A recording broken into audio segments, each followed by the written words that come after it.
when they invited me, I just thought about talk about what. I didn't want to give another talk about globalization or the Middle East. I thought I'd actually talk to you today about what I do, which is writing a column, and how to write a column, what constitutes a column, and what I've learned in the process of writing a column for the last 20 years. So that's what my talk is going to be about today. It'll be 3 parts, as I say. The first part will be about where my own opinions came from. What are the roots of my outlook on the world? Second part will be about the 9 different kinds of columns. And I'm sure there are many more, but to me there are at least 9. And the last part will be about what I've learned. I'm actually thinking about turning this into a book, and it all kind of started, the idea, really just about 3 months ago. I was in Saudi Arabia, and I was meeting with a group from the Acumen Fund and entrepreneurial philanthropy, the Saudi chapter. Who knew that there was a Saudi chapter? But there is. And very impressive group of young Saudi men and women. We were meeting at the home of one of the women in the group. And after dinner, we were sitting around with these young Saudis, and they were asking me about how do you write a column. And I said, well, I actually taught a course once for my other daughter at Williams College during their winter term on how to write a column. And I said there are really just 9 kind of columns. And if you write one of these 9, you've got a column. And I started ticking them off as we were sitting around the table.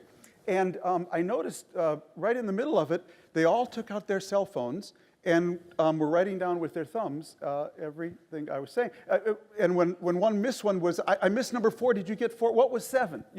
And I was sort of watching this process and thinking about it afterwards. And it really struck me that we are in an age now where everyone wants to and can really opine and be a columnist. I always tell people, when I started the New York Times as a columnist in January 1995, I actually inherited James Reston's office in the Washington Bureau of the New York Times.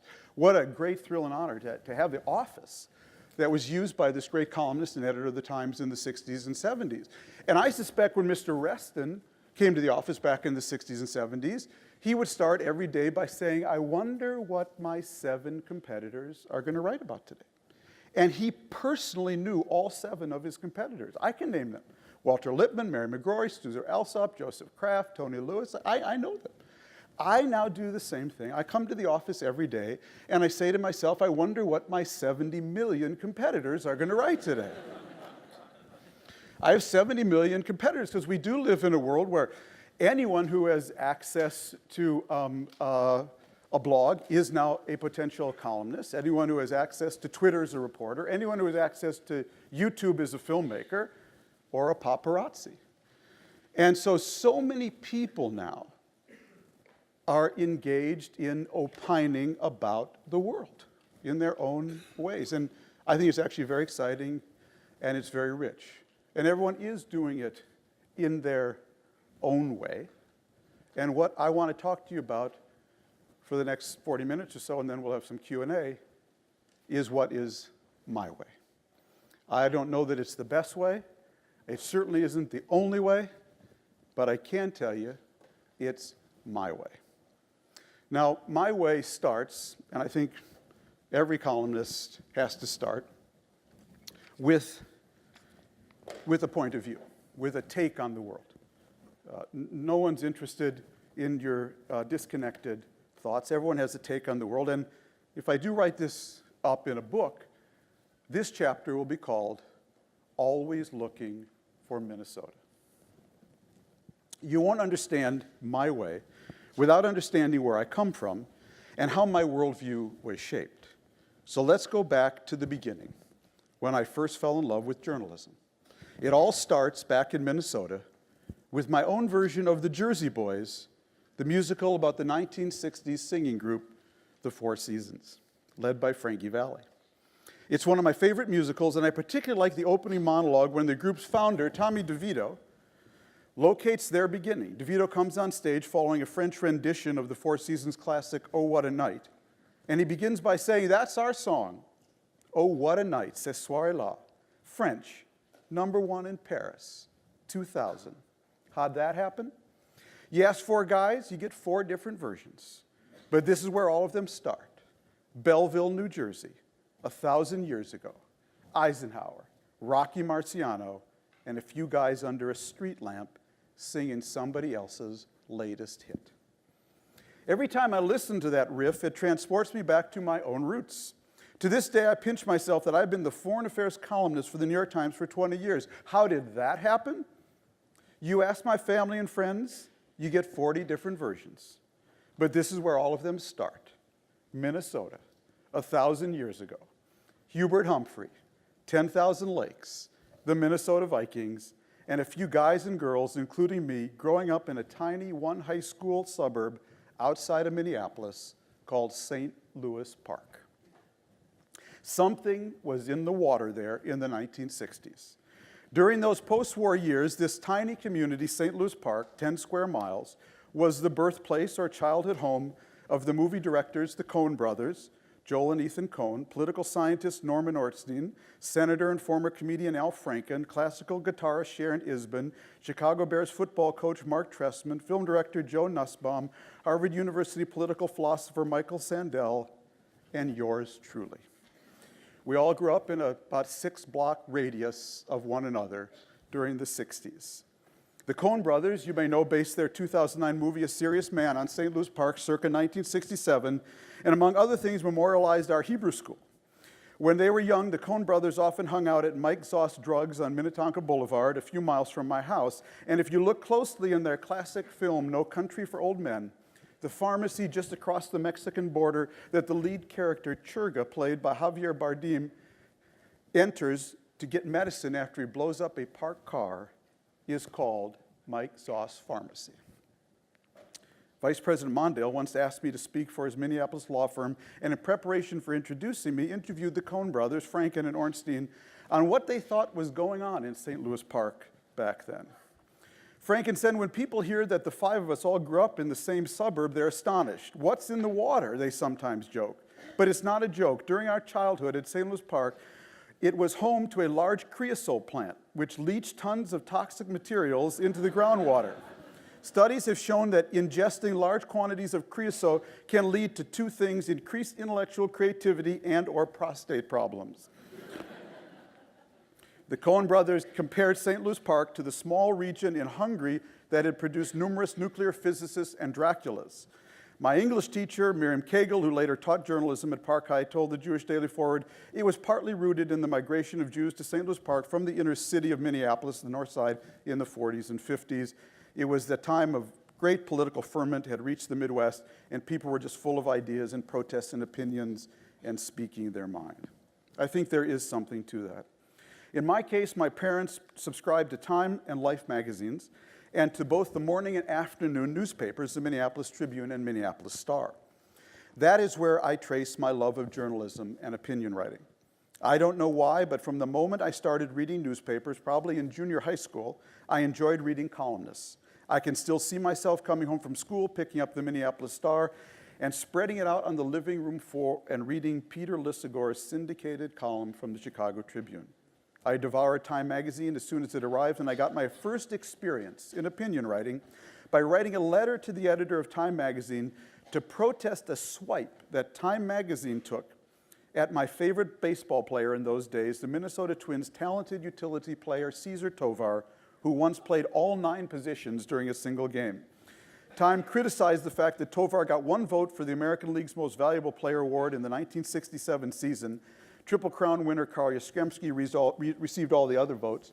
I rose to Tovar's defense as a worthy MVP candidate with my outraged letter to the editor of Time. 14 years old at the time, I did not get my letter published, but I did get a letter back from Time that I saved for many years. It was on crisp white Time stationery addressed to Mr. Thomas Friedman, and I was very impressed. Somewhere there, an opinion columnist was being conceived. My first exposure, though, to the substance of column writing, that is to politics and business, came from being a caddy for my father and some of his pals at the local golf club called Brookview. There was a little bit of a Jewish mafia in Minneapolis back in the late 1940s and 50s, and as a very young caddy, I remember asking my father about someone he knew who was convicted and sentenced to jail time. I asked what he had done, and my dad gently explained to me that he was, quote, shopping in a store before it was open. One of the great metaphors of all time, and maybe that is where my love of metaphors came from. I learned lots of worldly things as a caddy. I learned about whose business was doing well, who was going bankrupt. In fact, first time I learned what bankruptcy is was on the golf course. I actually got my first sex education course caddying also. I caddied in the 1970 U.S. Open for Chichi Rodriguez, a famous Puerto Rican golfer. And one day, Chichi and I were standing on the practice tee, and Chichi was hitting shots with his hands while providing a running commentary with his mouth. There was a small crowd watching from behind. You know, I used to be a teacher, Chichi told the fans as he whacked the balls, but I gave that up. You know why? You know why? I had this woman. She was a slicer. I turned her into a hooker, and after that, I gave up teaching. I was 17 at the time. I confess I did not know what a hooker was, and all the adults around me were laughing. My father explained it to me, my first sex education class. But most of all, what I took away from Minnesota in the 50s and 60s that has influenced me my whole life was a strong sense of belonging to a community and a certain optimism about how a community can come together through politics and philanthropy to make people's lives better. To put it simply, I learned from Minnesota that politics could work. Indeed, in 1971, the year I graduated high school, Time magazine wrote a cover story with our governor, Wendell Anderson, on the cover, holding up a walleye under the headline, Minnesota, the state that works.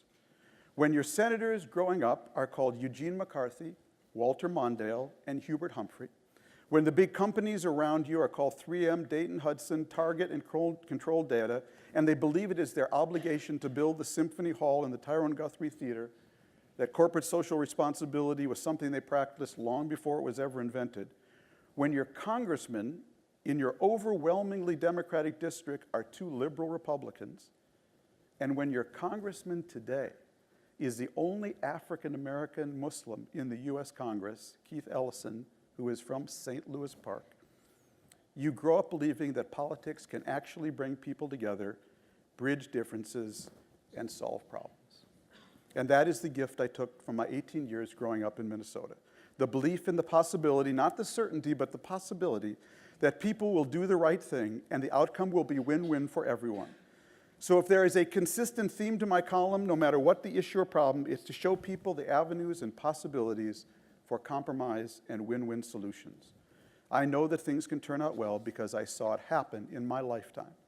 So that's why the title to this chapter, and maybe to my whole career, is Always Looking for Minnesota. Always looking for the middle ground, always hoping to find the better angels from Beirut to Jerusalem to Washington, D.C., but also not being surprised when I don't. I know the world is not Minnesota. You cannot live for a decade in Beirut and Jerusalem and cover wars and massacres and believe that the world is Minnesota. I recognize that pessimists are usually right, and I recognize that even more so after 20 years of writing a column. But I also recognize that all the great change in history was done by optimists, those who saw the possibility for building win-win outcomes, and so I make no apologies for trying to buttress those people and shine a light on their efforts. The world has enough pessimists. I have the optimism corner all to myself. And growing up in Minnesota in the 60s and 70s is where that came from. My actual writing career started in two stages. The first was in high school at St. Louis Park High in 1969, when I took journalism as a sophomore from our legendary high school journalism teacher, Hattie Steinberg. People often speak about the teacher who changed their lives. Hattie changed mine.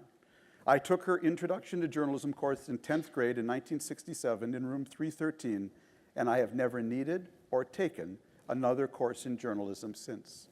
It was not that I was that good, it was that she was that good. Hattie was a woman who believed that the secret for success in life was getting the fundamentals right. And boy, she pounded the fundamentals of journalism into her students, not simply how to write a lead or accurately just transcribe a quote, but more important, how to comport yourself in a professional way and always do quality work. To this day, when I forget to wear a tie on assignment, I think of Hattie scolding me. I once interviewed an ad exec for a high school paper who used a 4-letter word. We debated whether to run it. Hattie ruled yes. That ad man almost lost his job when it appeared. She wanted to teach us about consequences. Hattie was the toughest teacher I ever had. After you took her journalism course in 10th grade, you tried out for the paper, The Echo, which she supervised. Competition was fierce. In 11th grade, I didn't quite come up to her writing standards, so she made me the business manager selling pizza ads to local pizza parlors. That year, though, she let me cover one story. It was about an Israeli general who had been a hero in the Six-Day War, who was visiting, giving a lecture at the University of Minnesota. I covered his lecture and interviewed him briefly afterwards. His name was Ariel Sharon. It was the first story I ever got published. We would meet each other many times after that. Those of us on the paper in the yearbook that she supervised lived in Hattie's classroom. We hung out there before and after school. Now you have to understand, Hattie was a single woman nearing 60 at the time, and she was and this was the 1960s.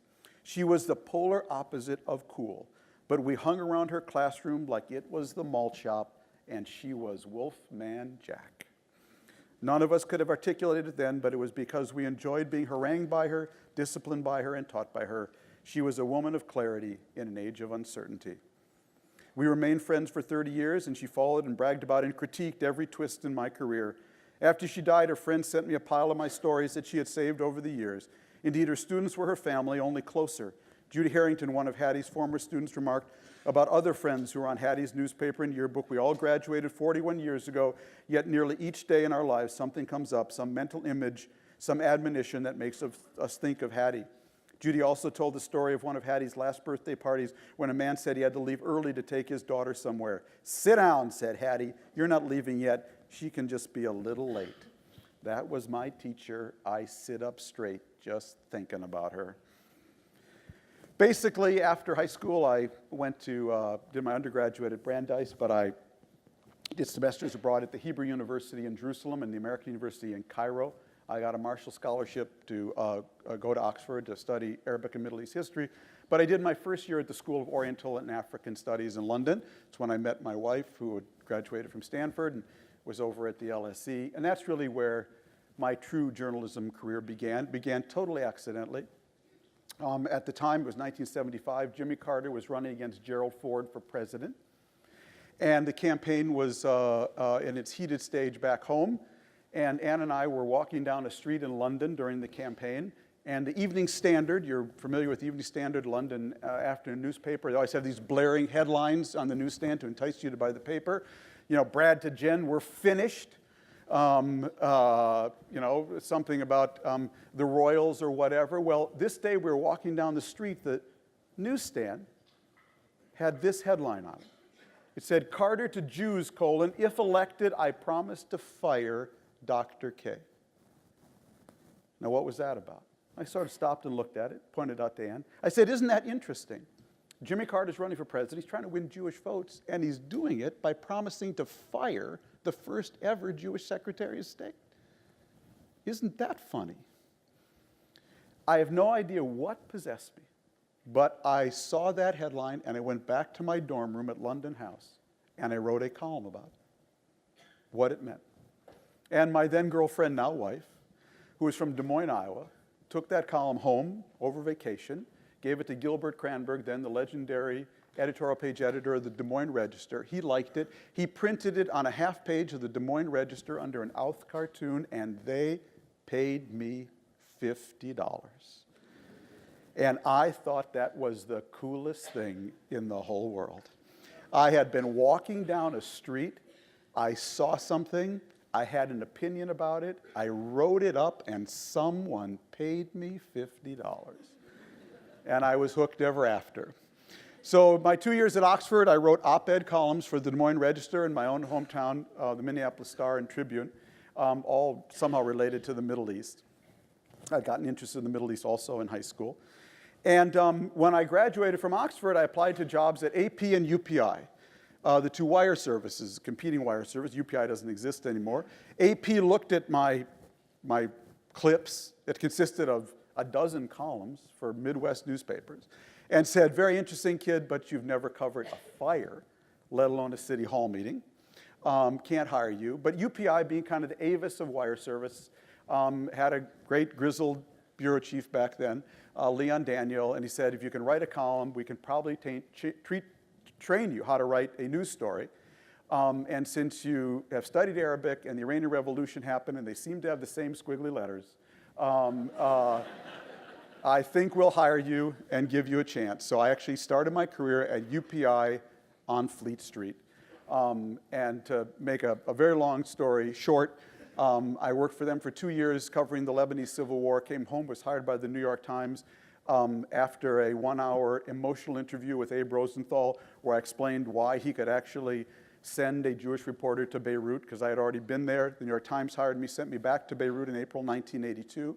Israel invaded 6 weeks later. It became the biggest story in the world. I covered Sabra and Shatila, the American embassy bombing, the Marine bombing, all these amazing stories. My friend Phil Taubman, who's here, came out and actually joined me at one point. I did that for 2 years, a little more than 2 years. I was sent to Jerusalem. I was the Jerusalem bureau chief until 1989. Took a year off, rode from Beirut to Jerusalem. Came back and then was the State Department correspondent for the New York Times beginning in 1990 with Jim Baker. Thought it was a really, 89 with Jim Baker. Thought it was a really boring job, and I made a terrible mistake until this wall in Berlin suddenly came down. And suddenly I found myself with a front row seat to the end of the Cold War, traveled 750,000 miles with Baker as the State Department correspondent. Then I covered the first year of Bill Clinton's White House. That was Mr. Toad's Wild Ride. And then I did 3 years as the chief economics correspondent. And then in January 1995, they said, "You've done enough. We think now you might have some opinions." And they made me the foreign affairs columnist. So let's pick up the story there.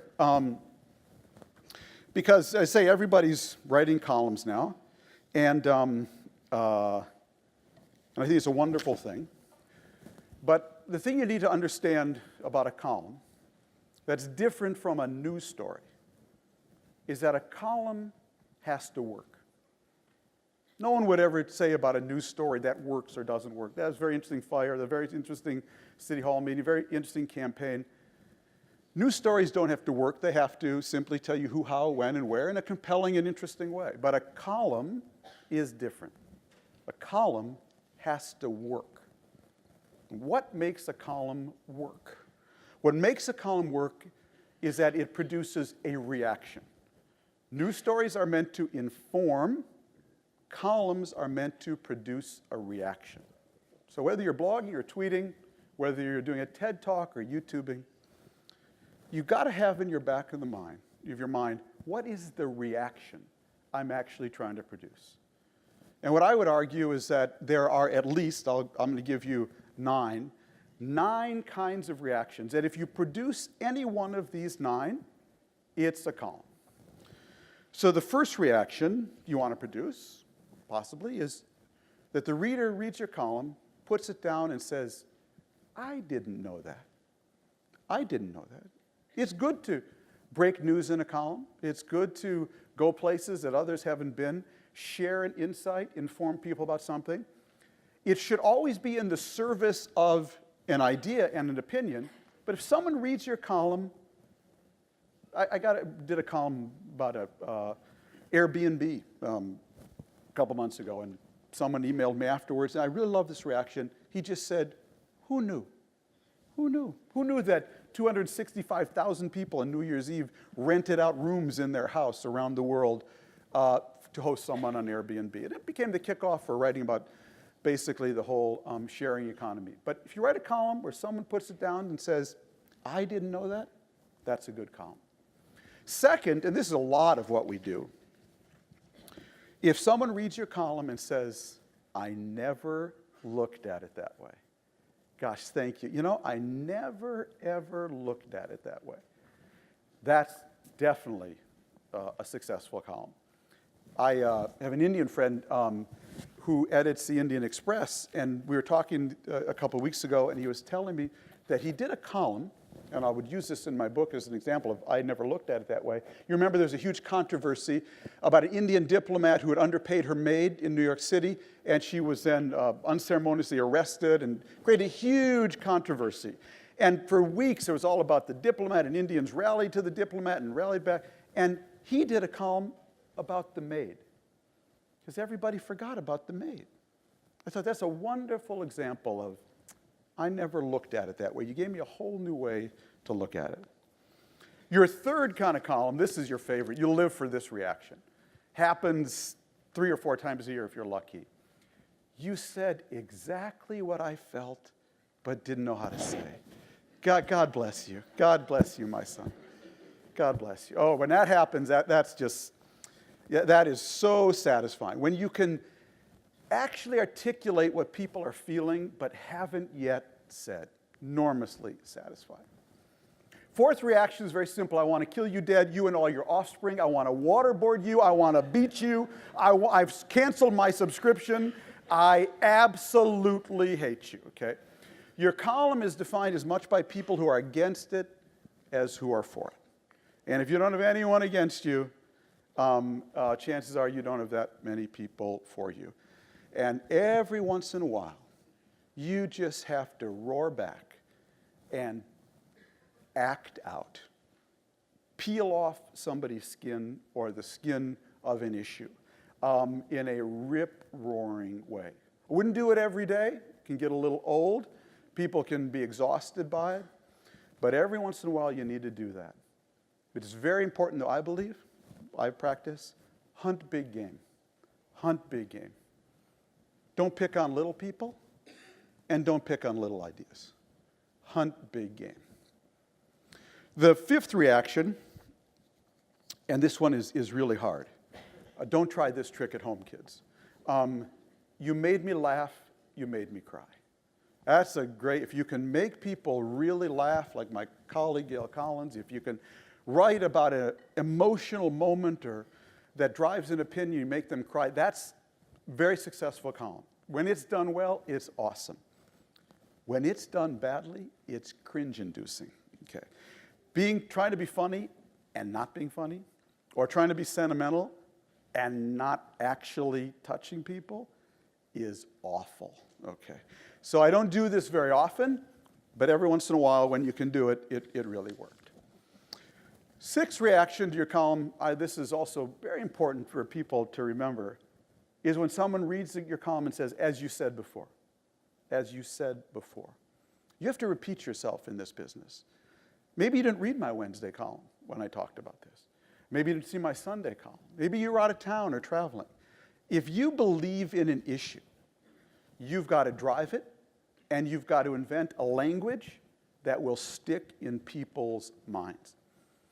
I often get criticized. I get criticized for many things, but one is, he's repeating himself again. There he goes. Oh, I do that deliberately. Because if you're going to hate me, I really want you to understand why, okay? And I want you to never forget it. You know, I'm a big believer that to name something is to own it. If you can name an issue, you can own the issue. The world is flat. Green is the new red, white, and blue. So I spend a lot of time naming things. I want to stick in your head or in your craw. Either place is fine. But I don't hesitate to repeat myself because of that, obviously in different ways. 7 is, I think this is really, really an important reaction to get from people. You challenged me, you disappointed me. Now, what is this about? I really believe it's important as a columnist to challenge your base. It's for liberal columnists to every once in a while challenge liberals. It's for conservatives to challenge conservatives. Never let anyone take you for granted. Never let anyone feel they own you. And when you do that, when you anger and rile your own base, you will hear from them. But I think it's extremely important as a columnist to check yourself by challenging your own base and a lot of your own theories. 8, this is the one reaction you want to avoid. I knew what you were going to say by reading your byline. Oh, that's death as a columnist. That goes to the columnists who never challenge their own base. Where you become so predictable, left, right, or center, that people know what or think they know what you're going to say just by reading your byline. That is definitely to be avoided. And the last reaction, again, this happens rarely, but it's, I think, a very important one, is I bet that column didn't take very long to write. Now, that's actually a compliment. I'll tell you why. The best columns, the very best columns I feel I've written, came from some really deep place, and they came out so fast and so quickly that it took me as long as it took my fingers to hit the keys to write that column. So when someone can feel almost that that column just came straight out from some deep place, that's a real compliment. So those are very quickly the kind of 9 reactions I'm looking for as a columnist when I'm writing. And if I produce any one of those 9, I think I've got a column. Now, just quickly before we go to questions in about 10, 15 minutes, let me just share with you some of the things I've learned in the 20 years of doing this. Some of the lessons that I take away from writing a column and having been able to travel around and see so many conflicts and meet people and issues face to face.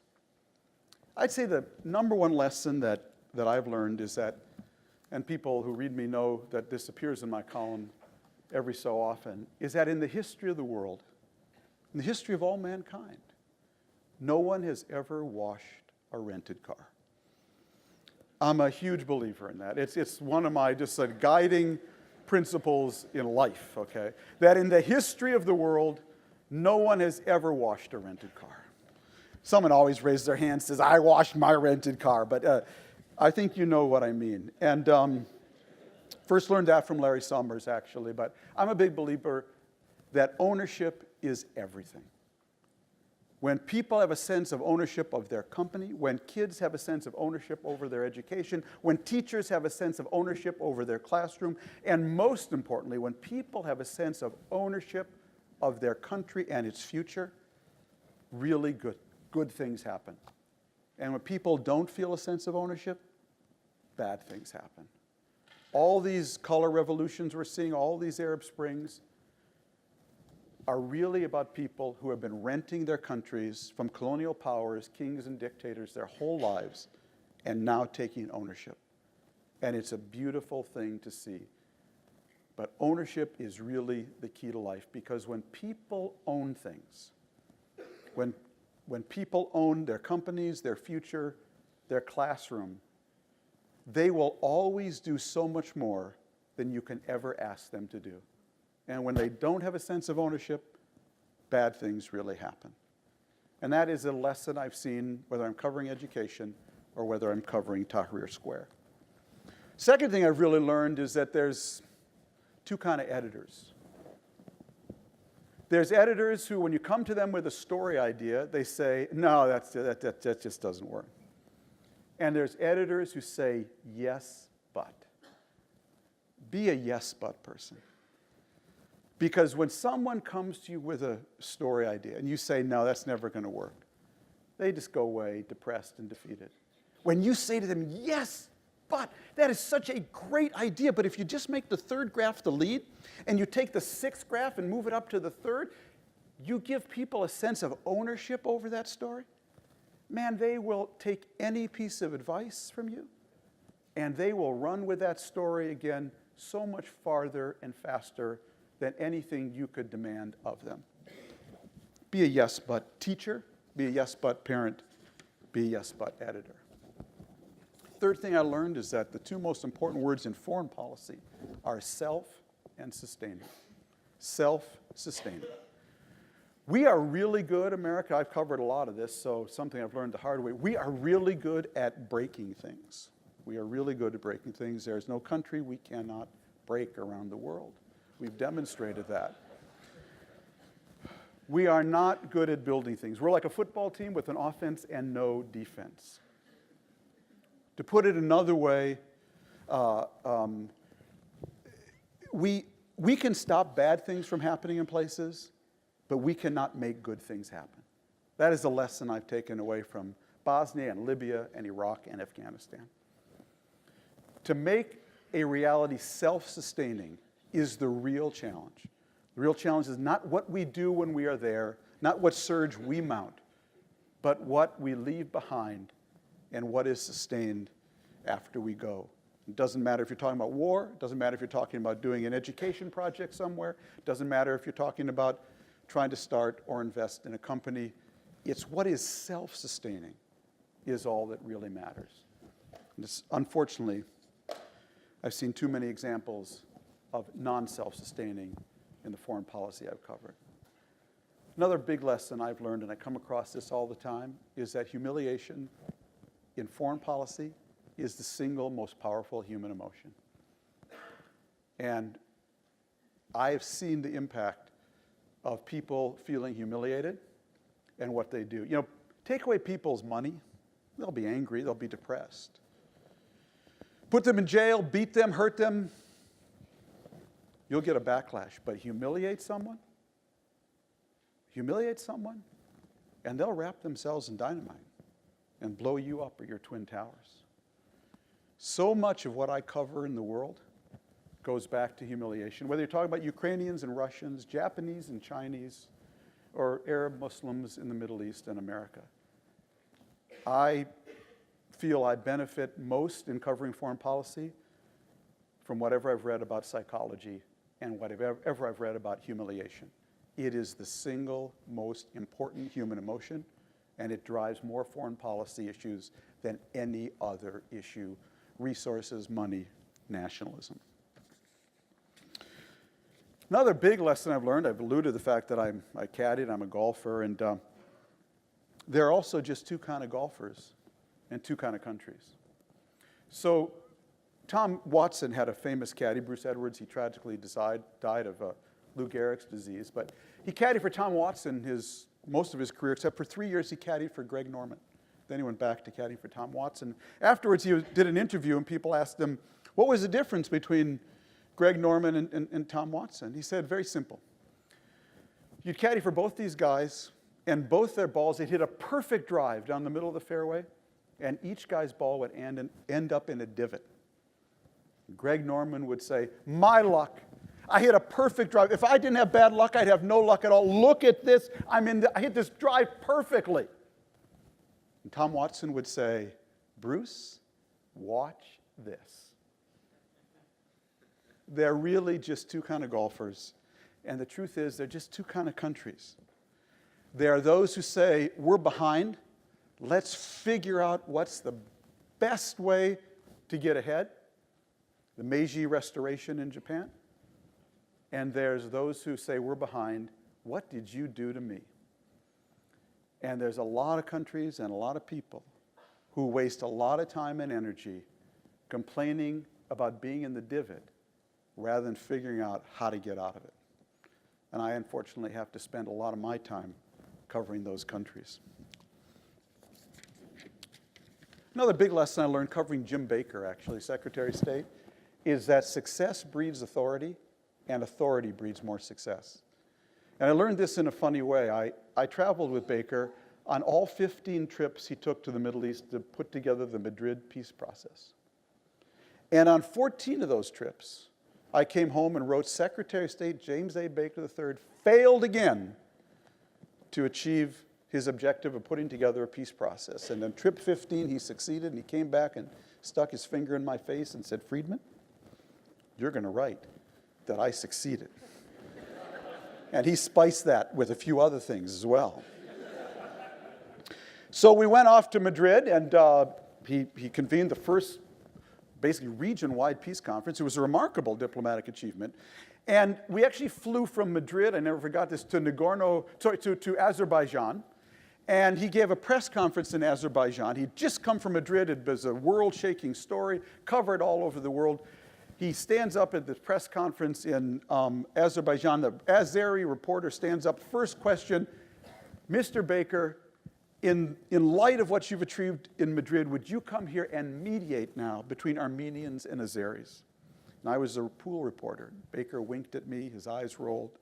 The last thing he was going to do was mediate between Armenia and Azerbaijan over Nagorno-Karabakh. But the lesson I took away from that was how quickly his success in Madrid had translated into more authority, and more authority gave him leverage for more success. I think it's true whatever you do, small victories can add up to greater authority, and the authority for really big victories. Another really important lesson that I've learned is that there's a huge, huge difference between skepticism and cynicism. This is a really important issue for me because unfortunately a lot of people in my business have forgot where the line is between skepticism and cynicism. Skepticism is about asking questions, being dubious, being wary, not being gullible. Cynicism is about already having the answers, or at least thinking you already have them, about a person or event. The skeptic says, I don't think that's true. I'm going to check it out. The cynic says, I know that's not true. It couldn't be. He couldn't have done that for those reasons. I'm going to slam him or her. The skeptic is in search of the truth. The cynic is in search of snark. There is such a thing as healthy skepticism. There is no such thing as healthy cynicism. The cynic is always prejudging, and prejudging is the enemy of inquiry and learning, which requires an open mind. The truth is, most of the journalists I've ever known were not cynics. Just the opposite. Most of them are rather idealistic with a certain underlying crusading spirit. But cynicism is present enough in our craft that it's worth constantly guarding against.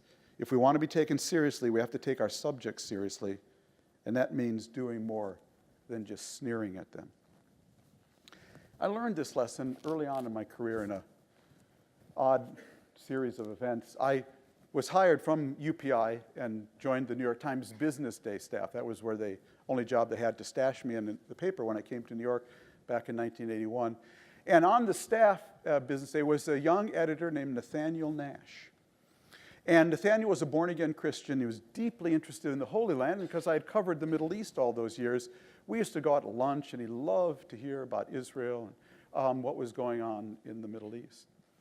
So in May of 1982, in April, when the Times sent me off to Beirut to be their correspondent, the Business Day staff had a goodbye party for me. And Nathaniel pulled me aside at the end of the party, and he said, I'm going to pray for you. I'm going to pray for your safety. And I said, Nathaniel, I so appreciate that. And I always considered it my lucky charm when I was in Beirut.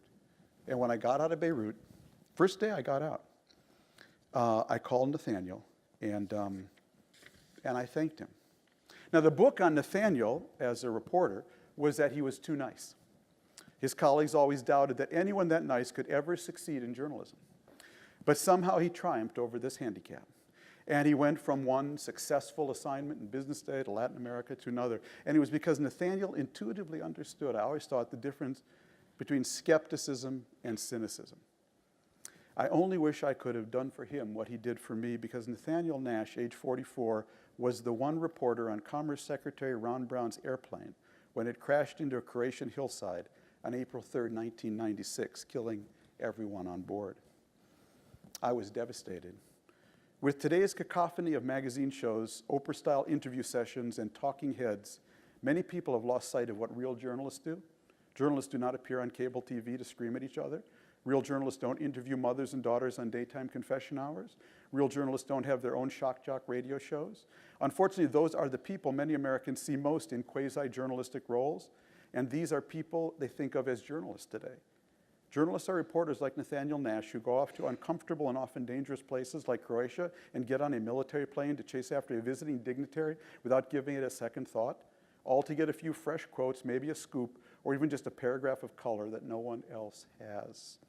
When I first heard the news about Nathaniel, I whispered a prayer for him, but I'm sure that wasn't necessary, for he was such a good soul who knew the difference between skepticism and cynicism, that I know he is sitting at God's elbow, probably taking notes right now.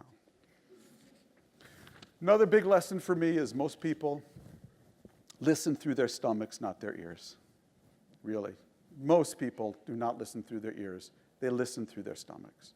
You connect with someone on a gut level as a reporter, as a columnist, or as a leader. You don't have to bother them with the details at all. They know they've connected with you. You don't connect with someone on a gut level, and you cannot show them enough details. Who remembers Anwar Sadat's speech before the Knesset after he flew from Cairo to Jerusalem? Nobody. It was actually one of the harshest speeches ever given by an Arab leader about the Palestinian cause. No one in Israel remembers he even gave a speech, because Sadat connected with Israelis on a gut level, and once he did, they did not care about the details.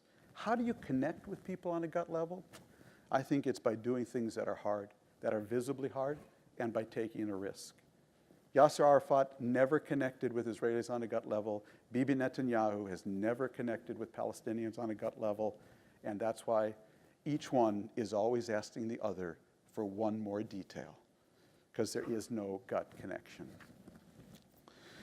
Getting here toward the end, just a few more. I would say one of the biggest things I've learned from covering the Arab Spring is really how right Lenin was, that if you don't have an organization, you got nothing. It's great to have a democracy movement in Tahrir Square or the Maidan in Kiev, but organization really is everything. If you cannot translate your movement into an organization that can contest an election and deliver your politics, I cover a lot of people who haven't done that. And that's really been the theme of everything I've been writing the last few years. Professor at Columbia, Mark Mazauer, wrote this. I really liked it. He said that anger at corruption has fueled numerous rallies all over the world the past couple of years, especially as austerity and high unemployment have sharpened the divide between haves and have-nots. Demonstrations, however, are an effective means of ending corruption. That takes institutional transformation, a long, slow slog, mostly invisible and untheatrical. It's the opposite of street protests, whose power lies in being as public, dramatic, and instantaneous as possible.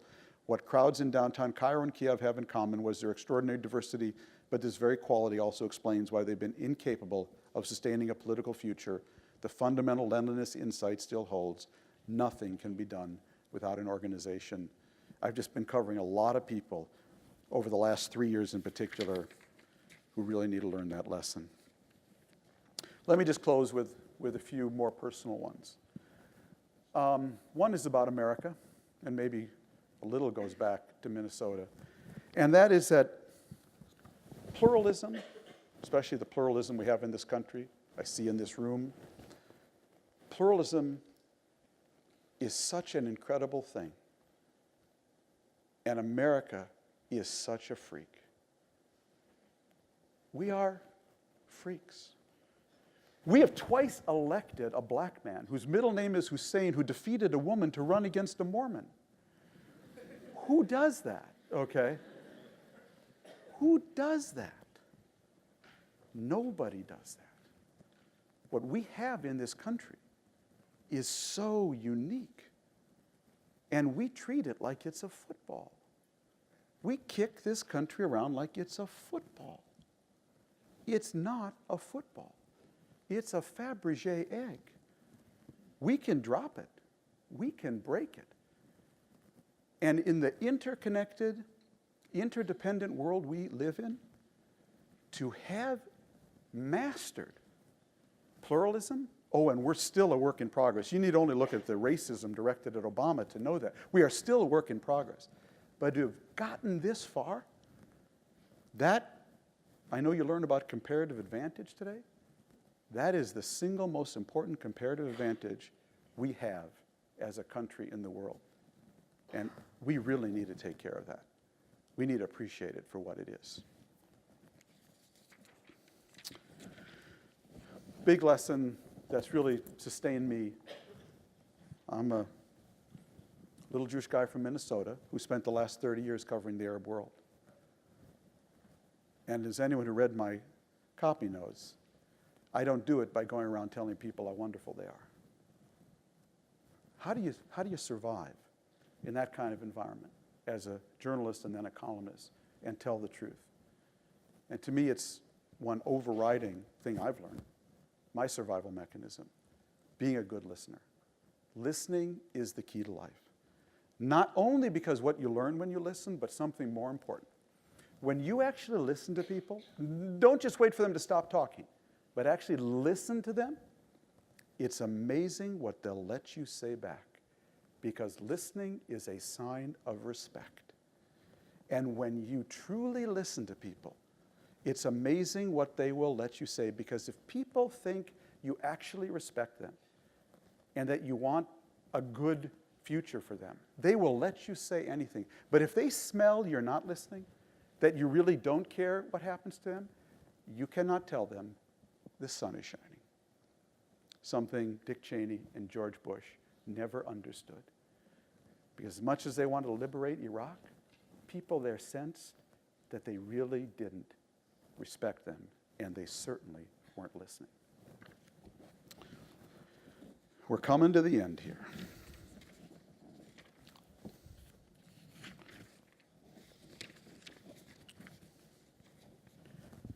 A couple more.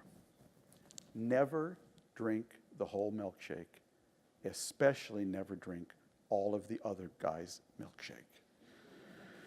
One of my favorite pieces of movie dialogue, cum political science, is near the end of the film There Will Be Blood, the 2007 classic about the ruthless silver miner turned oil man who could not stop at anything to accumulate more wealth. And you remember when Daniel Plainview, the oil driller, basically takes Paul Dano, Eli Sunday, aside when Eli Sunday wants to sell him some more land that he sure has oil, and he says, drainage, Eli, you boy. Drained it dry, sorry. Here, if you have a milkshake, and I have a milkshake, and I have a straw, there it is, there's a straw. You see, you're watching, and my straw reaches across the room and starts to drink your milkshake. I drink your milkshake, your whole milkshake. I drink it up. Man, if there's one lesson I've learned from covering the Arab Spring, it's do not try to drink the other guy's whole milkshake. This is about no victor, no vanquished. If you don't leave space for the other people, whether it's Ukrainians leaving space for the Russian speakers among them, whether it's Sunnis leaving space for Shiites or Shiites leaving space for Sunnis, if you want it all and try to get it all, you will end up with nothing. The Arab Spring that has done the best so far, interesting, the one we've had the least to do with, Tunisia. Why? Because they've operated there on the principle of no vanquished, no victor. You get your milkshake, I get mine. Big lesson I got early in my career in journalism, never ask the competition to hold the phone for you. This is the first lesson I ever learned as a journalist. When I was a cub reporter just starting out in London, the first real news story that my editors at UPI sent me to was covered the Iranian embassy takeover in London. It involved pro-Khomeini Iranian students. Somehow I managed to talk my way into the building, interviewed some of the student rebels. I don't remember what they said, but I was so excited by whatever it was that I ran right to the phone booth next to the embassy. Big, red, old British-style phone booth. No cell phones back then. It was one of these classics. There was a long line. I got in line. All these other grizzled Fleet Street reporters who wanted to file their stories. I patiently waited to my turn at the phone.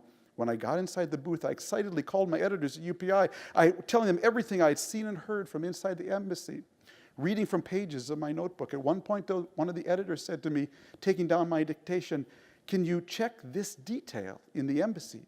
I said, "Wait a minute, I'll check." I opened the door of that little red phone booth and said to the Fleet Street reporter standing in line behind me, "Do me a favor, hold the phone." Then I dashed out of the phone booth.